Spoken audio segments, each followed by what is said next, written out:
Any other questions? Yes, Congressman, it's Natalie Abruzzo again with I, WSKG. Hello. So I have a two-parter, but it's about something that you recently put out, and it's about the new caucus, the Make America Healthy Again caucus.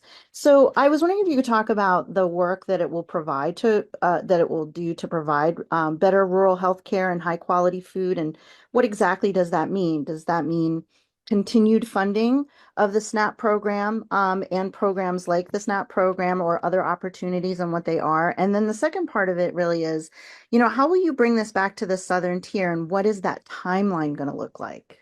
well, our caucus has not met yet. I was asked to serve by a new colleague on the Energy and Commerce Committee, who is one of the founders, John Joyce of Pennsylvania. And he recruited a specific group of members to join this caucus in its infancy.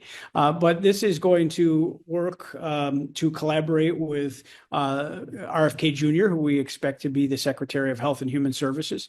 And there's a lot of the initiatives that he's put forward about America's food supply and the chemicals and the ingredients that we put in that maybe other countries don't. We really need to take a hard look at this and as to why a lot of the decisions have been made, a lot of the regulations have been made over the years by the FDA as to what goes into our kids' food. And that is something that I've been very intrigued by when I've seen interviews and dug into some of the writings of RFK Jr. I think he's onto something clearly. And I think that any legislation that would be especially headed towards my Energy and Commerce Committee that would involve some of the initiatives of the Department of Health and Human Services could very well come through that caucus as a clearinghouse of people to review and support or make tweaks as well. But it's not specifically geared towards the SNAP program. The SNAP program is something that obviously will continue and is part of the Farm Bill, which we have to continue to consider and draft a new Farm Bill now. But we do have a great base text to work from that was not enacted because the Senate refused to act in the last Congress. But we have to make sure that we're making decisions not in the best interest of corporations, but in the best interests of our children and their health.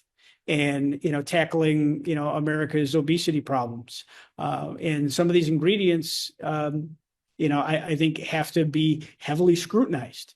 And I think that's what RFK is on to in his mission to make America healthy again, to make sure that our country doesn't suffer from health ramifications based on additives and corners that are being cut by food industries, where we're not putting the healthiest possible food out there for our children, as they don't do some of what we do in this country, in Europe or in other parts of the world, and they don't have some of the same detrimental health outcomes. So that will be something I look forward to being a part of.